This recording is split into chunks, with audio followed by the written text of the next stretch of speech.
ଗ୍ରାମବାସୀ ବୃନ୍ଦ ଆମ ଚିକିଟି ତାଲୁକା ଓ ଚିକିଟି ନିର୍ବାଚନ ମଣ୍ଡଳର ଲୋକ ଓ ବାହାରୁ ବହୁତ ଭକ୍ତମାନେ ଏହି ଅନୁଷ୍ଠାନକୁ ଦାନ ଦେଇଛନ୍ତି। ଆଉ ଆମର ବିଧାୟିକା ଥିଲେ ଉଷା ଦେବୀ ମଧ୍ୟ ସିଏ ବହୁତ ଟଙ୍କା ବି ଦେଇଥିଲେ।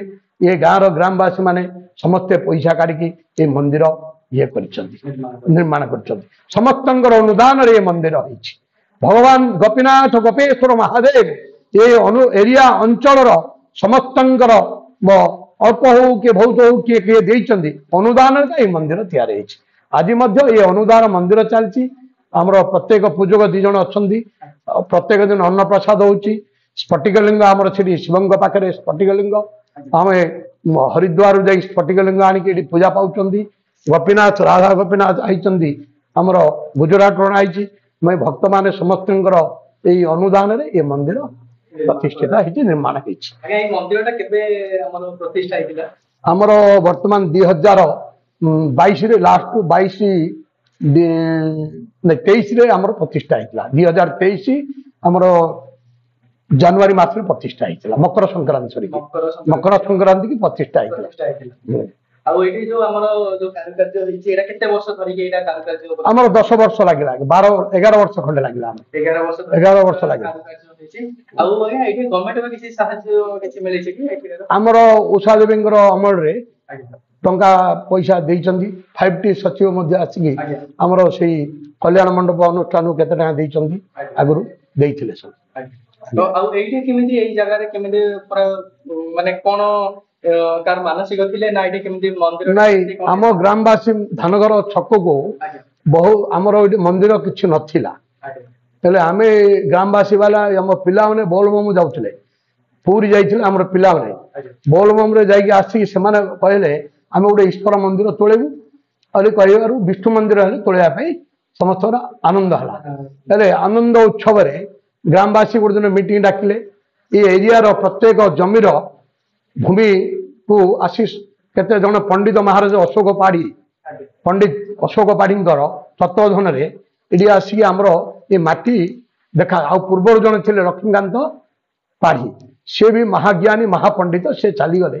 ସିଏ ଆସିକି ଏ ଜମିର ସବୁ ଜମି ଯାକୁ ମାଟି ଇଏ କଲେ, ମାନେ ମାଟିକି ଗବେଷଣା କଲେ। ଭଗବାନଙ୍କର ଇଚ୍ଛା ଏଇ ମାଟି 4ଟା ଜାଗାରେ ଆମେ ଦେଖିଲୁ, କିନ୍ତୁ ଏଇ ଜାଗାର ମାଟି ଏଠି ଯୋଉଠିକି 10 ମଣିଷ ଖାଲ ଥିଲା। ଏଇ ଜାଗା 10 ମଣିଷ ଖାଲି ଥିଲା, ମାନେ ପ୍ରାୟ 30 ରୁ 40 ଫୁଟ 30 ଫୁଟ ଖାଲି ଥିଲା ଏଠି। ଏ ଜାଗାରେ ସେ ମାଟି ଦେଖିଲେ, ଏ ମାଟିକି ସେ କହିଲେ ଏଠି ଦେବତା ପ୍ରତିଷ୍ଠା ହେଇପାରିବ, ଭଗବାନ ବିଷ୍ଣୁଙ୍କର ଏଠି ମନ୍ଦିର କର, ଶିବଙ୍କର ମନ୍ଦିର ରଖ, ଏଠି ହେଇପାରିବ ବୋଲି ସେ କହିଲେ। କିନ୍ତୁ ସେଇ ଦିନ ଠାରୁ ଦୀର୍ଘ 12 ବର୍ଷ କାଳ କାମ ଲାଗିକି କାମ ହେଇକି ଅଧା ଏଇ ଲୋକଙ୍କୁ ମଗା ହଉଛି, ଲୋକେ ଦଉଛନ୍ତି। ଗାଁବାସୀ ବହୁତ ଦେଇଛନ୍ତି, ଗ୍ରାମବାସୀ ଏରିଆବାସୀ ସମସ୍ତଙ୍କୁ ମାଗି ଯାଚି ମାଗି ଏଇ ଯୋଉ ବାଳକୁମାରୀ ଯିବା ରାସ୍ତାରେ ମଧ୍ୟ ମଗା ହେଇଛି ଲୋକଙ୍କୁ। ଏଇଟା ହଉଛି ଆମର ବାଳକୁମାରୀ ଯିବା ରାସ୍ତା ପୀଠ। ଆମର ଏଇଟା ଏ ପ୍ରସିଦ୍ଧ ଏଇ ଯୋଉ ମନ୍ଦିର ହେଲା ଓ ଲକ୍ଷ ଲକ୍ଷ ଲୋକ ଆସିଲେ ଏଠି ପ୍ରତିଷ୍ଠା ସମୟରେ। ଆପଣ ଜାଣିଥିବେ ପ୍ରତ୍ୟେକ ଦିନ ଆମର ମିନିମମ୍ 10,000 15,000 ଲୋକ ପ୍ରସାଦ ସେବନ କରୁଥିଲେ। ଦିନ ଜାଗାରେ 15,000 20,000 ଲୋକ ଆସିକି ମଧ୍ୟ ଗୋଟେ ଦିନ 30,000 ଲୋକ ବି ଖାଇଛନ୍ତି। ପ୍ରସାଦ ସେବନ ଚାଲିଥିଲା। 7 ଦିନ କାଳ ଆମର ପ୍ରତିଷ୍ଠା ଉତ୍ସବ ହେଲା। ସେ ଉତ୍ସବ ହେଇକି ବହୁତ ଜଣ ଏବେ ମଧ୍ୟ ଆମର ସଂକ୍ରାନ୍ତି ଦିନ ପ୍ରସାଦ ସେବନ ହଉଛନ୍ତି, ଲୋକ ଆସୁଛନ୍ତି, ଲୋକ ପ୍ରସାଦ ସେବନ କରିକି ଯାଉଛନ୍ତି। ହଁ ଆଜ୍ଞା, ଆମର ଏଇ ଯୋଉ ସ୍ଫଟିକଲିଙ୍ଗ ଆଉ ଆମର ଏଇ ମନ୍ଦିର ଯୋଉ ରହିଲା, ଆମର କେତେବେଳୁ ସକାଳୁ କେତେବେଳକୁ ଆରମ୍ଭ ହଉଛି ଆଉ କେତେବେଳକୁ? ଆମର ବ୍ରହ୍ମ ମୁହୂର୍ତ୍ତ ହେଲା ସକାଳ 4 ଘଣ୍ଟା 15 ମିନିଟରେ ମନ୍ଦିର କବାଟ ଖୋଲା ହଉଛି। ମନ୍ଦିରର ସବୁ ଯାକ ସ୍ନାନ ପୂଜକ ଆସି କରିବେ। ସ୍ନାନ କରିକି 4ଟା 45ରୁ ଆରମ୍ଭ ହବ ମହାପ୍ରଭୁଙ୍କର ସେବା କାମ। କାମ କରିକି 5ଟାରେ ମଙ୍ଗଳ ଆଳତି ହବ। ଆଗେ ବିଷ୍ଣୁଙ୍କର ମନ୍ଦିରର ମଙ୍ଗଳ ଆଳତି ହବ, ପୂଜକ କରିବେ। ତାଙ୍କର ସରୁ ସରୁ ଶିବଙ୍କର ଆଳତି ହବ। ଆଗେ 2ଟା ମନ୍ଦିରରେ ପ୍ରତ୍ୟେକ ଦିନ 5ଟା 5 ସରି ମନ୍ଦିର ଆଳତି ସରିଯାଇଥିବ। ବ୍ରହ୍ମ ମୁହୂର୍ତ୍ତ ଆଳତି ହେଇଯିବ ସେଠି। ତାପରେ ଆଉଥରେ ବାଳଭୋଗ ହବ। ବାଳଭୋଗ କରିକି ତାପରେ ଆଉଥରେ ମଧ୍ୟାହ୍ନ ଭୋଗ, ମଧ୍ୟାହ୍ନ ଆଳତି ହବ। ଆଉଥରେ ସନ୍ଧ୍ୟା ଆଳତି ହବ। ସନ୍ଧ୍ୟା ଆଳତିରେ ସନ୍ଧ୍ୟା ରାତି ଆଉଥରେ ଅନ୍ନପ୍ରସାଦ ଭୋଗ ଅଛି। ସବୁଦିନ ଅନ୍ନପ୍ରସାଦ 2 ଟାଇମ୍ ଭୋଗ ହବ। ହଁ, ବାଳଭୋଗ ବି ହବ। ଆଉ 3 ଥର ଆଳତି ହଉଛି ଦିନକୁ।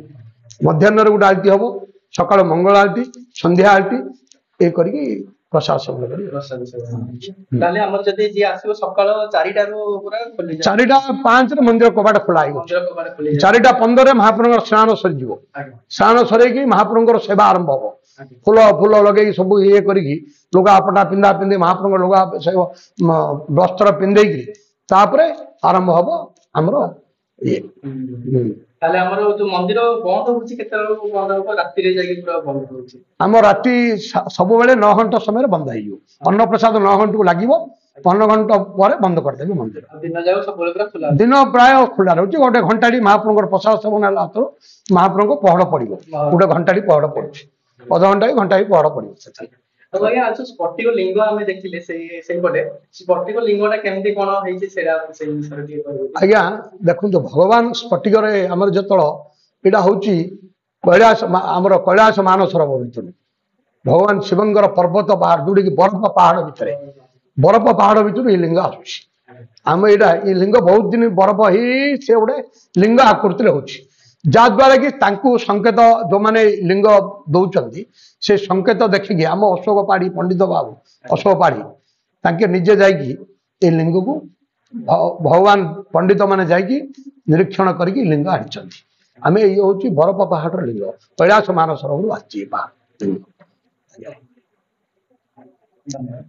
जय गोपीनाथ महाप्रभु की जय राधा गोपीनाथ की हर हर महादेव जय गोपेश्वर महादेव की जय जगन्नाथ स्वामी की जय बलभद्र महाप्रभु की जय माता सुभद्रा की हर हर महादेव हर महादेव